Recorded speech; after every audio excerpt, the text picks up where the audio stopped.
give a warm welcome to Mouse on Mars.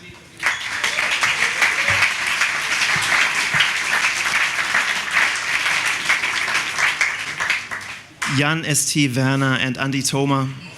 I once read an interview that you said, which is just a follow-up to the first session that we just had, technology is very overrated, but underrated too. Maybe you can comment on that. Maybe one part of the sentence I said and the other one Jan, maybe. Is it always like this when you're sitting in the studio? Thesis and antithesis? Yeah, definitely. So what brought you together about 20 years ago? It was music. We met at a concert and just actually got into talking and missed the show. And it was, at that time, Andy had recorded a record for Moondog, a musician that I'm really very fond of. And I had a lot of questions about Moondog. And so Andy was talking about these sessions, and we talked about sounds and samples, and then we just met and exchanged sounds and looked up like what each other had gear-wise, and then we kind of just, it was really the music. We weren't really so much aware of what was going on around us. It was so much to do with sound and music. What was the state of music you were in back then? What was the kind of music that you were listening to in 1994, I guess it was? Yeah, around that time. We've always been listening to a lot of music from different times. I think a record that we liked a lot was White Noise, which is actually a record from the late 60s. Andi, what was your state of the art back then? Moondog? The music Moondog did, I didn't know about this, and I was not so familiar with classical music. Actually, what he did at that time was not really classical music. He came from a classical background, but it was more like sequence music. We just met on some kind of publisher party, and he was talking about like if I play my music with the orchestra, they never, it's simple tunes, but they never make it to play it right. So then maybe we can do it with a computer, because if you sequence it, and it's quite mathematic music. It's like a canons with a 16-bar of 3-octave patterns, always the same pattern, played after 4 bars. I hope something like that. And he came to the studio and I programmed the stuff, and then I let it run, and then he was like counting, so like, wow, he was very amazed that there was no mistake. Actually, yeah. Thanks but to the the computer. question was a different one, no? I have some Moondog. You have some Moondog, sound-wise? Yeah. Shall we listen to it?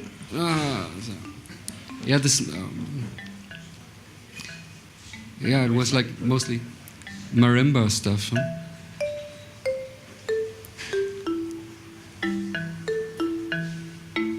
It's always the same melody line in different octaves, like a canon. And the composition, it rises to a certain point, and then it goes down like the same way it started. Maybe Andi, at the same time, you can show a picture of back then when you first two met. I saw some really early ones. We have a little photo love story prepared here for you guys. It was very nice. Digital, so I don't have it on the computer. I have it somewhere as a print. But you showed me earlier some pictures when you were sitting in your first studio. Not Moondog, but when you first got together. Yeah, we have one in your kitchen. Yeah. The first discussion about our future in the kitchen. Wait. So romantic now. Wait, where was it? First time in the kitchen. Da. Oh. So is that when you came up with the album title of your first album? I don't want to talk about inspiration, but it was called Vulvaland.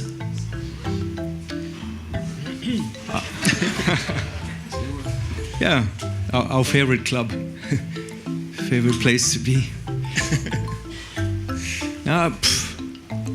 Didn't really have everything came very intuitively, and I mean we've been asked a lot about the name of the band, and also that record title, and I have to say it was on the one hand, it was very open times, and you could do what you wanted. On the other hand, for everything, there was a cliche or like a brand or a genre. And when we started out, people told us it's not proper techno, it's not proper indie music, it isn't to dance to it, you can't really chill to it, and it's not good for the chill out room, and it's not really academic. And so, in a way, for us, these names were also a way to find free space where no one could really tell us what was right or wrong. Same with the band name, you know, it's just kind of... Was it always about bashing expectations and not... No, it's more about finding a space where no one can direct you, where no one knows how to do things right or wrong, so you have your own space and you can do whatever you want and you can decide. And while you discover that space, you discover maybe new rules, and that keeps you moving on, so you find new spaces where there's, again, less rules. And it's not that we intentionally want to irritate people, but we just need space and kind of, freedom, I don't know. So you would say that creating your own niche is very key to success? We weren't aware that we had our own niche. We were just aware that everything was already so stuffed that we didn't fit in there, and people already told us that, so it wasn't really so difficult. It was obvious, you know. People told us, you can't, it doesn't fit to our label, or we had some musicians in the studio who told us like the mixes were wrong, and it was actually the band Seafeel that came up at that time, which was more or less a guitar band. They had a very electronic sound, and I heard them one night in a Peel session, and they had this kind of My Bloody Valentine kind of sound, but they were obviously not a band as such, like playing in real time and making songs. The structure was very off and very abstract, and so we sent them a tape, and they gave that tape to Pure, the label that they were on at that time. And then To Pure called us up and said that the tape that we have here is very interesting. Can you send us a proper version? But which is true. It's not a myth. It is really true. And we sent them the tape again, and it was the same thing. So they realized it's supposed to be like this. And then, yeah, but they liked that. They had this idea that at that time they wanted to sign bands that no one else would sign, which is great. And they had Pram and Seafeel, they had Stereolab, PJ Harvey. They had a few bigger names, and they had Moonshake and Laika and very, very odd things as well. But it was basically indie. But we felt more comfortable in this indie area than in this obviously electronic area where everything, like the cliches were very strong. There was whatever, this kind of ambient thing, or the new thing was techno or trance or Klaus Schulze or Kraftwerk or this. Were there any kind of bands that you were looking up to back then? Were you looking to the UK? What was doing? Was there anything that you were inspired by?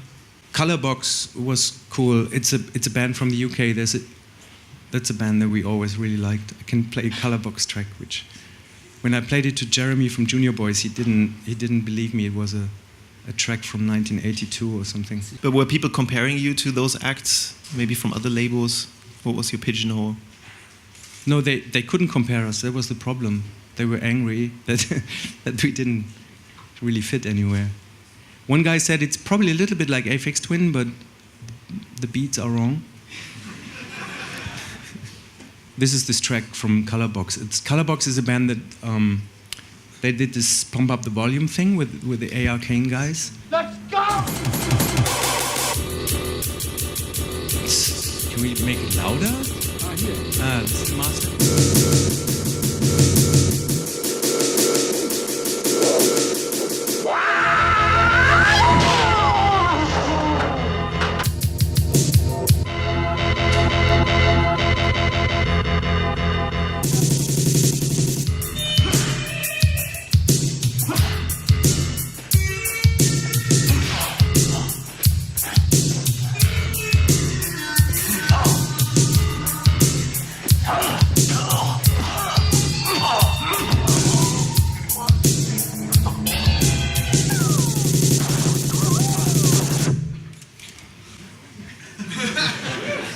I mean, it's all like maybe 2 seconds of sampling time, and then you have to edit the stuff and cut it, and it's a different time. There was very limited sampling power. And that was 1982, you said. Yeah, I think this is from about that time, maybe a little later. I don't know. Something for me, everything starts with 1982. It was when Helmut Kohl kicked out Helmut Schmidt, and for me, this is like when I became aware of the outside world.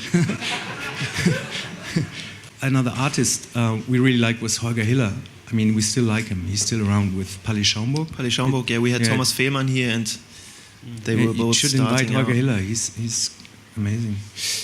That's one of his tracks, another great piece.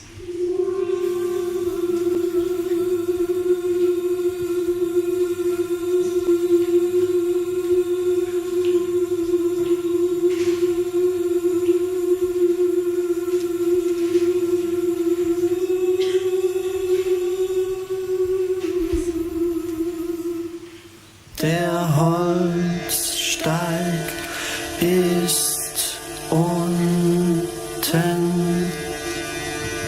4 Menschen von ganz vorne der Stein.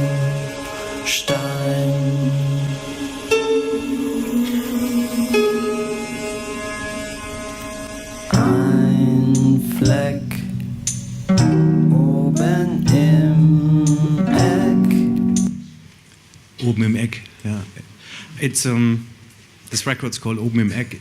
It's all made with the emulator, and he's sampling wildly whatever he gets a hold on, and just stuff banging on a table or record. So it's very wild, very.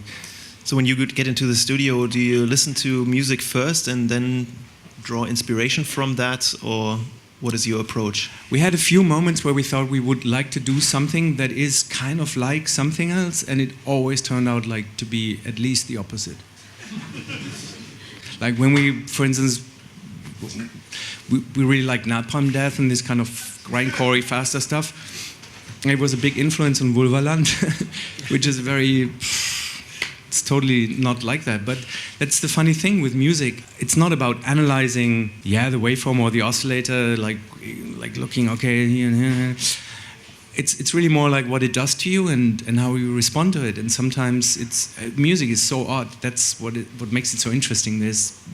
Sure, there are rules, but to find them and to use them is an infinite task, I think. How would you define creativity for you then? I just got this mail from a friend, Helado Negro, Roberto Lange. He's a musician from the US, recording under this name, Helado Negro. And he's doing loads of projects. Like he's doing art stuff, he's doing his own videos, he does videos for other people, he's performing live, he's a great instrumentalist, has a great voice as well. And he's very like in his own thing. And for me, it's really kind of creativity or something that is his world. I think that's where it comes from. It's not organizing things, it's really open up to the absurd or like to the non-controllable. It's kind of a bit paradox because in the end you have to control, but when you see how people really program a beat or how they make a track and you watch them doing it, it's amazing. For me it's as if I don't really see anything. It doesn't make me want to do the same thing, and even what I hear is not what I see. And I don't think it helps, like really to explain how you make music to someone else. Andi, what's your view? I mean, there's so many ways of being creative. You know, you can be organized creative, or like maybe in our case, it's more like we are always able to change like 380 degrees, or maybe even more.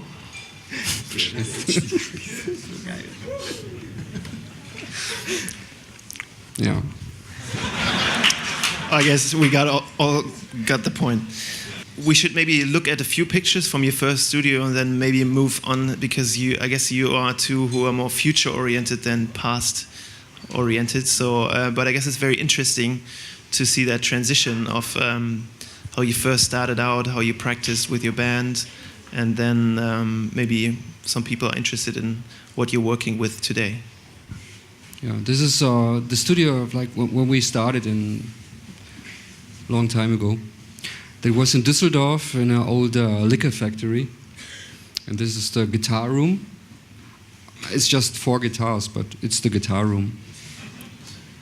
And that was the workspace. Like we work more basically with samplers and monitors. We still work with monitors, computers. And this was the studio. It was really nice. Like there was a big hall, and then there was a Greek artist, a painter. He built the whole building here, like for artists actually to have their studios. And he was kind of maybe tired, and so he invited us to make music in this environment, and it was super nice. Yeah, there were trees. Most of the stuff that we used to make the studio was actually found. So one night, Sulis, this artist, he came and said they tear down a swimming pool in Düsseldorf, and they had these huge windows, and they had doors, and they had cupboards, and he said they'd take it away tomorrow or the day after tomorrow. So at night, Andy told me we were working on something, and he told me, Sulis found this swimming pool place. We have to take out all this stuff. And so we stopped producing and got a friend with a big van, and we took out all the doors and all the windows and also a huge cupboard and stuff. We still have that, and used that to build the studios. If you go back, like these windows are basically, we just found them, and then the floor out there is all from an installation of a Belgian artist who builds these kind of whatever furniture type installation things, and after he tore down his installation, we just used his wood. It's patented. I mean, it's his. No one can use it for any art piece. He has this built, but once he takes down his installation, it just gets thrown away. It gets destroyed. So we could use this. So the studio is a room in a room within a big space. And this was the roof, and yeah, here you see the floor. And so we basically always used whatever was there. This weird metal construction, we have no idea what it was there for, but we built a room in a room on top of it, which you can't really see. It's like a balcony room. That was Sulis' photo booth. It was like a huge playground. I mean, and at some point we were missing something like that in Düsseldorf, and I think Berlin has a bit of that feeling. So what made you move to Berlin when you had such a nice space, which obviously involved a lot of love building up? Yeah, but it dried out. Like the community was less and less, and then Sulis moved away to Greece, and it kind of like moved apart. And I was traveling more with my family and to different places in the world, and I decided to settle in Berlin. It's kind of like the studio in a larger scale. You find things, you bring them into your studio, you build stuff from nothing. You also got pictures from your studio today? That is Jan's room. So, and there, if you walk through this door here, then you go to the main room. Oh no, I don't have really like. Here a little bit. Look. Yeah, that's for a movie that we scored. We made the soundtrack for a movie like a long time ago, and then we remade the soundtrack for a special thing in Cologne a few months ago. This is the setup, and this is the rec part of the studio. This is all the outboard gear. The studio is in the Funkhaus, Nalipa-Straße, which is the former German Democratic Republic radio production center.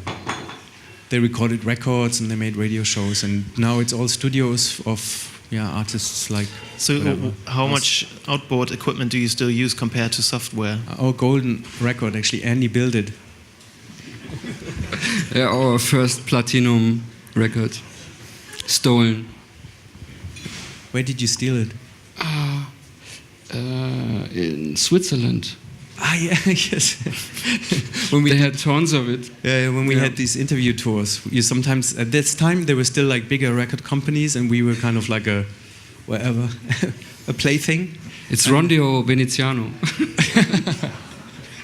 And then you go into these record, business rooms and do your interviews, and then they leave you alone, and you do your interviews, and sometimes there's some time off and you steal what's around. Yeah, so this is So that's why you had to build up your own record company, because you stole too many things in other people's record Yeah, but companies. we also ruined our own record company. Maybe you can just start quickly, or I think it started in '97 or so that you started your label Sonic. Yeah. When we had made the second album with Too Pure, we realized that their royalty statements were pretty wrong. I mean, we were okay with working with them, but at some point we worked with different record companies in different territories, and then we got accounting from them directly. So the statements we got from Japan were so different than the records that Too Pure showed us. And we realized something is wrong, and then basically we found out that they had very much ripped us off. So we were kind of disillusioned, and then we decided to start our own label. So we had more flexibility, and we had this extra platform. So the first records on Sonic, which we call our label SONIG, were Mouse Mars things and solo works, and then slowly friends around us or people who made music that we liked and felt was like-minded started making records. So it was Vert and Scratchpad Land and a band called Workshop, which is run by a visual artist, Kai Althoff. And then we had Candy Hank, Patrick Catani, Uske Orchestra. I mean, but how much were you? Sorry if I interrupt. How much were you actually involved in the label work? Did you also stamp the promos, or did you pick the artists and somebody else was doing the office work? Or yeah, we did production work when they had to master something or wanted to record something. They could come to the studio. The label was at the beginning. It was in my living room. I think there's a photo. Because about the same time when we started Mouse and Mars, there was a record shop in Cologne called A-Musik, which started in our flat. This was my room. That's the office of Sonic Records. This became the office of Sonic. Yeah, at the beginning it was my living room, and then it was this kind of basement flat. So Georg Odeik had one room, Markus Schmickler had one room, another musician and composer, and one room was empty, and so we put Georg Odeik's record collection into that empty room, and that became A-Musik, the store and label. So yeah, it was all very connected, and at some point we moved to another address in Cologne, and then it was Frank Dommert who was running the label on a daily basis, and he's still the guy who you contact in. So how come you are releasing your music on other labels, and Thrill Jockey is one of them, Monkey Town? Why not on your own label? It's too much work, and we're too annoyed by ourselves to make it. I mean, if we can't be the record people and the producers, it doesn't work. It's like a feedback loop. Or is it also that you want to give your baby away to somebody else to then take care of it instead of yourself? It's more like a dialogue, and other people help you to do the best with it, and the structure is more stable, and sometimes you have to make decisions you wouldn't do as an artist, and it's good to have people who are more cool about it and just do this for you, or also help you making the right decisions. And we're very bad with business, we really are, so we need people who can well take care of that. So that's quite an establishment that you've been running your label for 15 years then, when you're... But it's like a free jazz label. We never really thought about who would buy the records, or it's really hard to find distributors for this kind of music. So it comes down to a label that, similar to a free jazz label in the early days, would be distributed by the artists themselves. So you play a show and then you open your guitar case and then you sell 10 of your CDs. But I mean, these days it's really hard with CDs, and we do vinyl and CD, but CDs basically doesn't work anymore. Okay, so let's talk about your roles in the studio. When you both sit in the studio, is there anything that you take care of, or that you're responsible for? Who does the arrangement? Who twists the knobs? Do you all both do equal jobs, or? We have 2 workspaces, and then we don't have like the same procedure sometimes. Like it's like not just like making a beat and adding a bass or something. It's sometimes Jan is like presenting a nice sound processed sounds, which includes already kind of rhythmic ideas. And then we just start and build up. So you're both sitting there exchanging ideas, but you're not actually sitting in front of the same piece of equipment and then say, okay, let's just build on this. I mean, with electronic music, the music is running all the time anyway, and you add bits and pieces and you take something out. And we're both like architects who build one house, but it's not necessarily built to stay. So yeah, you take out pieces and see if it still works, and you add something else. And sometimes I go away and use headphones. Andy likes to jump around at the board more, like at the outboard. Like you can't see the desk. We don't have a picture of the desk because we still run everything through an analog desk. So the analog desk makes it easy to use analog effects like whatever delays or ring modulators or reverb or like all the outboard gear. And at the same time, like maybe we make a mix and Andy's doing dubs on the desk and I do the same, like dubs in Logic, like you open plugins and play around with like some of the whatever Sugar Bytes. Yeah. We don't organize in the computer. I mean, we do also, but we really like to do sessions on the desk, on the board, and like solo stuff or like dubbing stuff, and then record it and then cut the whole session and then maybe add other elements after. We did a session yesterday for Fact Magazine. They have a series where they ask producers to make a track in 10 minutes. And you already told me that you were already finished after 9, right? No, I think we finished too early. We were so under pressure that we finished too early 3 times. So first time we thought, shit, it was too fast, so we make another one. But we thought we would take, I mean, usually it takes you 10 weeks to make a track. And then these guys come up and ask for 10 minutes. It's weird, but it worked. And I think we did 3 tracks which are totally different, but they all more or less run on 151 BPM. So usually if we would do something in the studio, we would cut up the parts and make that into one track. Or maybe just find one loop that we really like. And I remember there was one bit which I really liked. So I wrote a mail to the Fact guy if he could resend what they recorded, because we didn't record it. But he didn't answer. You use Logic as your sequencing software? Yeah, mostly. We also use Live, but more for live, and then we use all kinds of things. Basically, we record everything we do. Ja, das ist zum Beispiel so ein Ding. Das könnte man, der klingt jetzt so.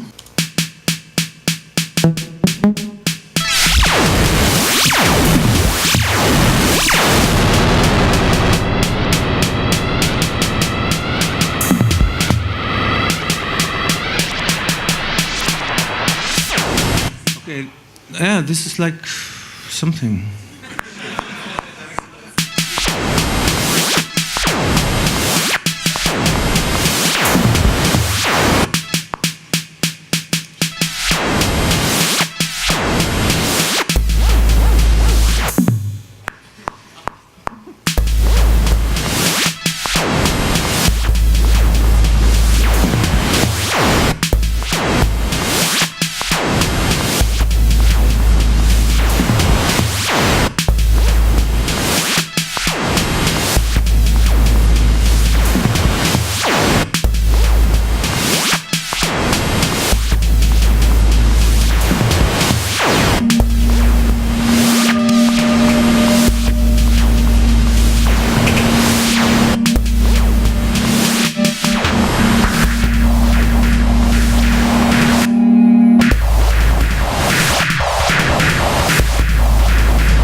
Yeah.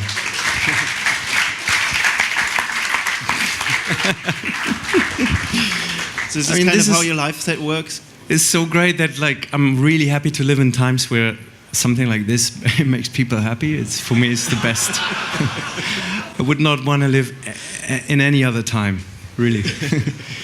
So what makes you happy? Yeah. Besides this?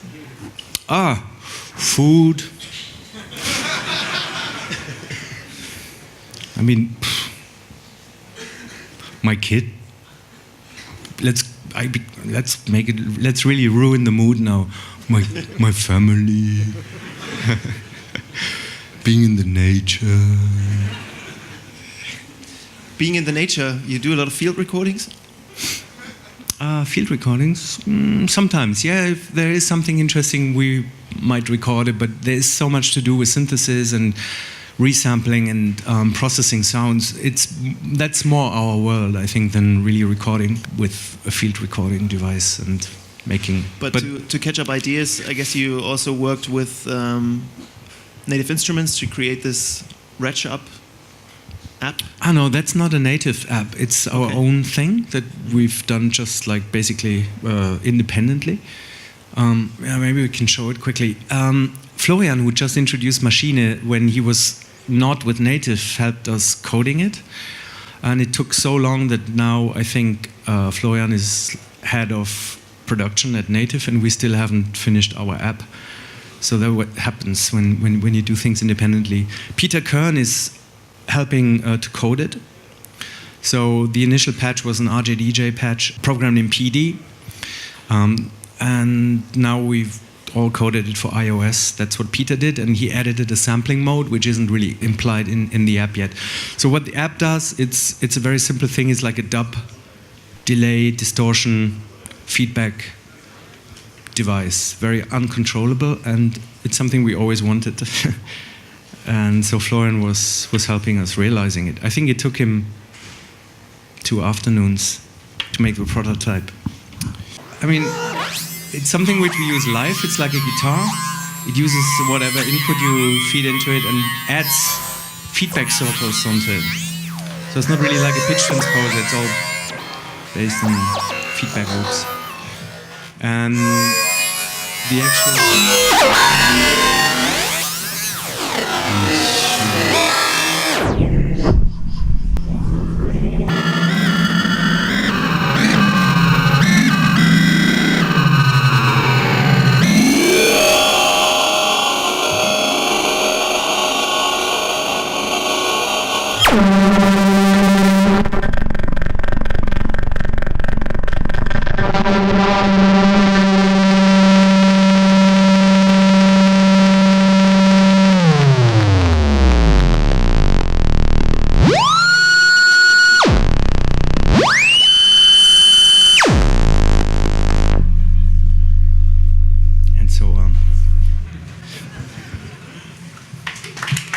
Thank you.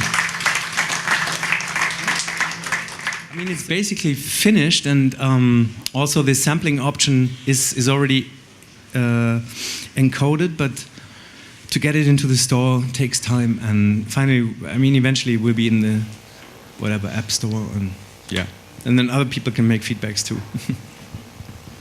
Do you actually use that in your live sets as well? Yeah, we use it live and we use it in the studio, and also to add some kind of weird room or depth to certain recordings. It's pretty good. What other equipment do you use in your live sets? Samplers, a lot of software stuff. Yeah, Sugar Bytes, Native Instruments things, hardware samplers, drum machines, ring modulators, loopers, envelope follower. It depends on if we play as a duo, then it looks more like that, or if you play with Dodo, our drummer and singer, then he's also using live, and the 3 live sequences are synced, and then we can switch sets, and then basically we use the software instruments from within live. When we play as a duo, I mean, it's basically the same when we play as a duo, but we have more outboard stuff, more or less, yeah. And how much is actually live and improvised, and how much is prepared in your live sets? No, we pretend it's live because it's more interesting for the people. How much? In percentage?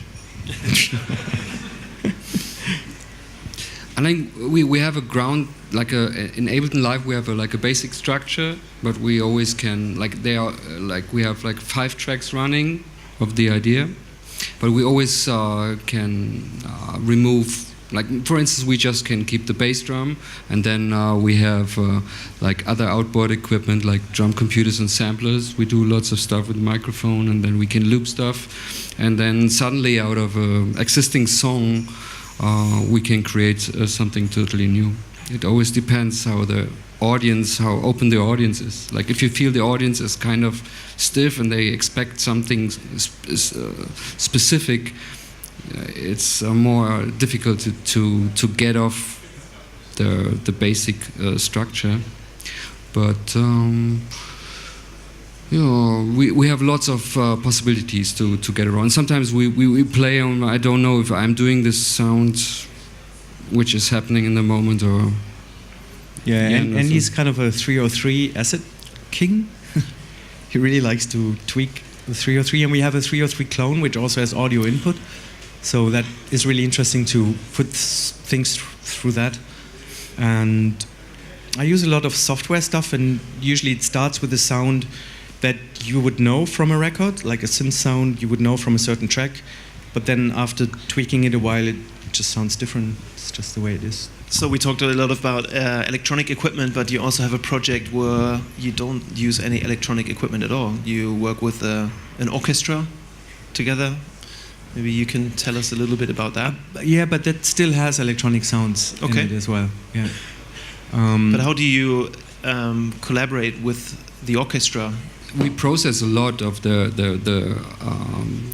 instruments during the rehearsals. We record stuff, and then we process the sound, and then add the sound to the orchestration, to the notation, and then the musician can react to their own processed sound, like sequence. But we do have a conductor, André de Ridder. He's there in the front, and he's like the collaborator. So he knows where we are, and with him we go through the structure, and there is a score, so the musicians need to know where they are. But he can decide like if something gets looped, or so we're in contact. And yeah, it's kind of strict, and it's a little bit too strict with this amount of musicians. It's actually a bit too stiff for us. But we'll trim it down and work with less musicians who are easier to improvise with. Yeah. For instance, we have here a recording of a session we had in Chicago, the Chicago Symphony.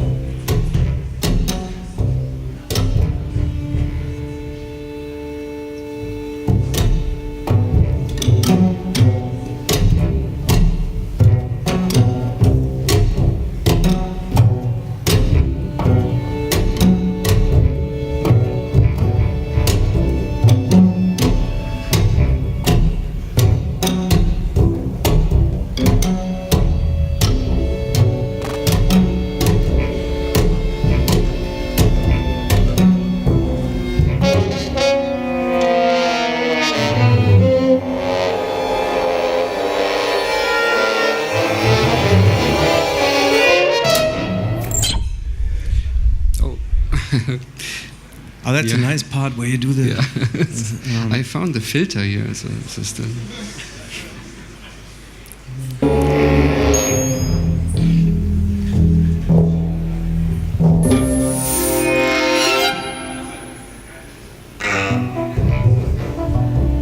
Actually, this piece is not pretty. It's not with the processed sounds. There's some reactor in there. Huh? There's some reactor. Yeah? Yeah, some granular reactor stuff. Skip. And the end, yeah.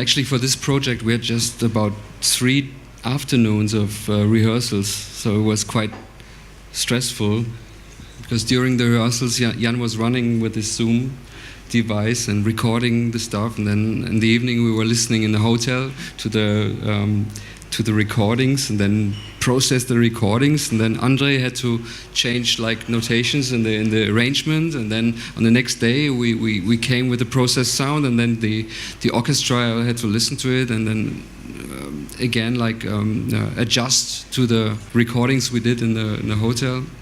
So it was kind of a pretty open kind of session with the orchestra. But Andre, the conductor and a friend of ours, and he really brought it together. So it was not too chaotic, and he was able to be very concentrated and rehearse the parts. Yeah. Yeah, but it goes through different phases. Some are more harmonic and melodic, and the piece you just heard was maybe one of the more dramatic ones, where the hero is dying and all that stuff. This is a solo piece, which is just this blonde lady you see with a French horn, and she plays a shell, and we sampled that and added harmonics to it. It's quite a weird piece.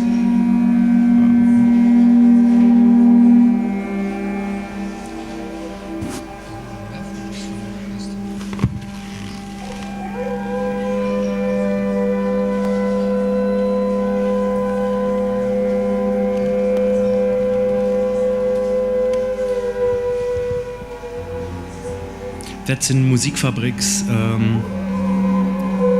workspace. It's an ensemble from Cologne with whom we did the second Per Numnion version. This is it's crazy. They have so much stuff. There was this guy Dixie, Dirk. I found that piano, which was my favorite instrument. Yeah, he had so much, like rooms full of percussion stuff. Huh? Yeah, he can play anything he wants, and if it doesn't exist, there are two guys who get it for him immediately. It's a perfect life to be a percussionist at Musikfabrik. Okay, maybe we should also cover the visual ground, because I think that's one aspect of your live sets or from your appearance to the outside world as well. You just did a very nice video with a dancer. You don't mean the live visuals? You mean the live visuals? The I mean, how visuals. would you rate that as a part of your live sets? Oh, it's nice to have them because they provide a room in which we can play, and we can carry our own room with us. That's what is interesting about the visuals, but we're not so keen on having a strong visual stimulus while we play. It's simple to do that, and it's also a different statement. We really want people to go into the sound. We found a good kind of compromise, I think. So Karl Klim, a good friend of ours who is a very good programmer, he found a way to make a max patch which reacts to the sounds, the live sounds, and it's kind of triggering and feedbacking visuals that we can store in the patch. So it's randomly picking certain images and creates a live show. This is already pretty heavy. What's that? Is das?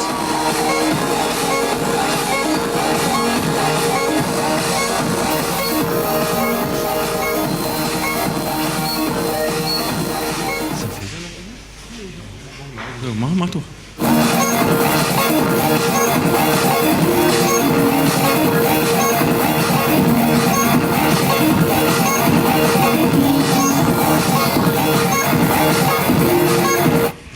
It always sounds shitty through camera.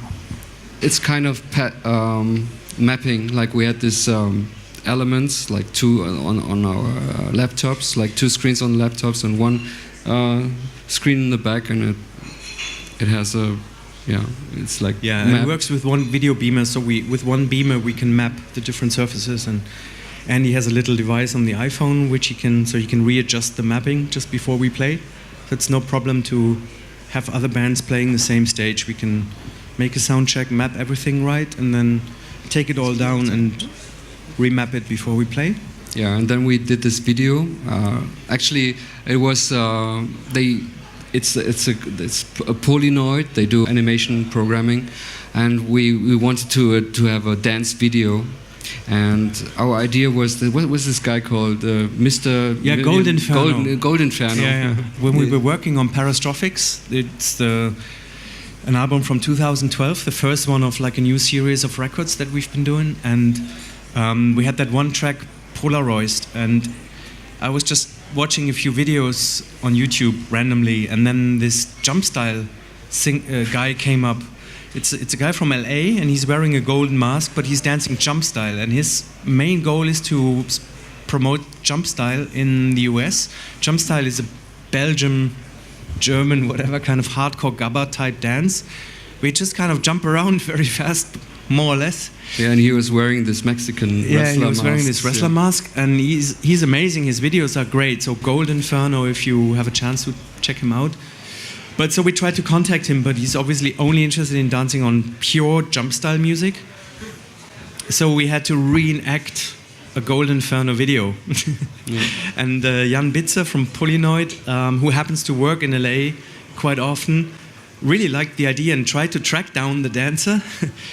I think he came as close as to the sister of the dancer.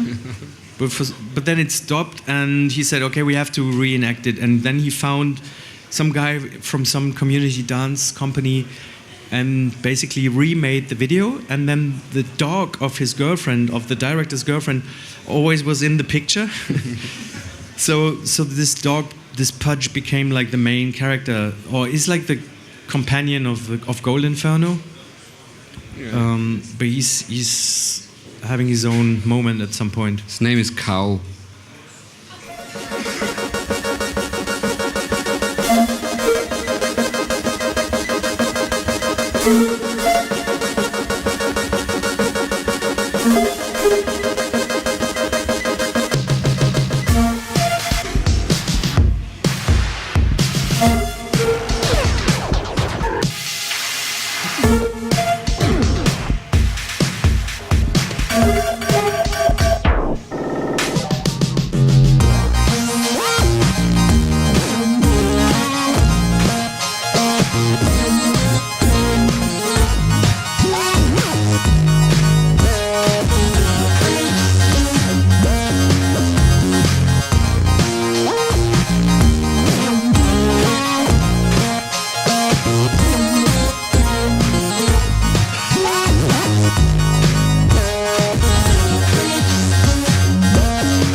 My favorite part of the video.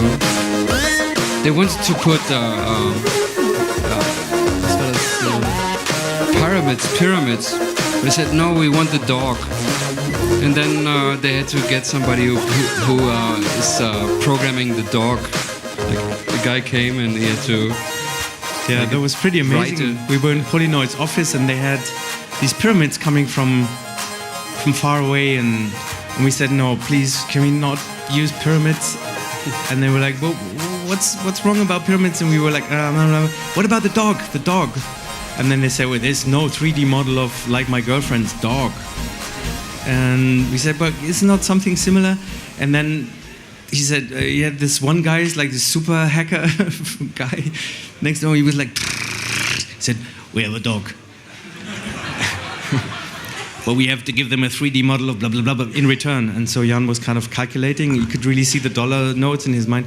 Okay, we can give them the 3D dollar, but so there came a dog from Japan, or I think China. Within 10 minutes, they had this 3D model. And so now we have this dog, and the dog is... you didn't put in... And I always wondered how you made all those balloons. The dog balloons flying through the air. Yeah, that's nice. You're still... a little bit in the analog world still. It's good. Well, where's the dog? We don't have the dog shirt, no? No, okay. Okay, was soll ich zeigen? So Andi, you've been working with a lot of other musicians as well, with Mark E. Smith from The Fall, with the Junior Boys, with Stereolab. What's the difference then working with other musicians than when you work with Jan or your own projects? With Jan, I'm a partner since 20 years, so we don't talk much about music. It's not like producing somebody or recording somebody. It's no. And we did this project with Marky Smith von Südenfeld, where we decided to get out of our us out of Mouse and Mars, and Mark out of his project, The Fall. We recorded in quite short time, like the whole album, It was super interesting work, and after Mark asked me to produce The Fall, an album, I did some stuff with the junior boys. They asked me to have, to write one song, and then we also did a pretty short time. Maybe that's the difference. If with Jan, I need more time to create a song, because we're not when we work, it's not about to create a song. It's like to play with sound and find something behind the sound, and it's researching. Sometimes we forget about creating a song. It's more like listening to sounds and process it and destroy it. And yeah, that's also, I think, a reason why we really need a label. And for instance, with Monkey Town, it's also really Shari and Gernot who are pushing it, and it's quite good to have people like them who tell us, you have to get ready, let's listen to the tracks, yeah, ready, not ready, go again, something like this. Then in the end we do our own thing anyway, but it's good to have this kind of call from the outside. If not, we can just endlessly explore possibilities and work on software or work on sounds or do different projects. And Mouse on Mars has always been a bit like responding to a call from the outside, you know. This is a very old recording session in our studio with Dodo and Topo, our engineer, who was also traveling with us a lot. He's there at the desk. Max Stamm, who was doing the Wildwood studio in Düsseldorf. We had so much space, we could just didn't know what to do with all that space. Question is how you sync in a track? It's just MIDI. I mean, it's just a simple MIDI interface, and we just hook up all our live programs. It works. Simple MIDI clock. It's easy as that. And then Dodo is also triggering sequences, but whenever he hits a sequence, then that's when it's running. And I do the same with a lot of sequences. That makes a bit of the quirkiness of the live set. That I play a lot of stuff really with the hand, just that makes a sequence, and then I can twist the sequence. So that adds to, yeah. But then all the sequences, whatever 303 or bass lines or the loopers, drum machines, that's very much in a strict sync. But a lot of the software synth stuff is totally off. I mean, it's not totally off. I mean, also the sync clock, of course, triggers all the oscillators, or it triggers the clock of whatever massive, let's say. So you have a sync, even if you hit the note at a weird spot, still the sequence is within the song, but you can add a really interesting delay or kind of a weird shuffle to it. I really love this. Andy is sometimes very strict about these things. He's turns it down or kind of says it's off. It's very pedantic, but yeah, I really like when it's kind of going its own way. Excellent. Andi and Jan, thank you very much. Mouse on Mars.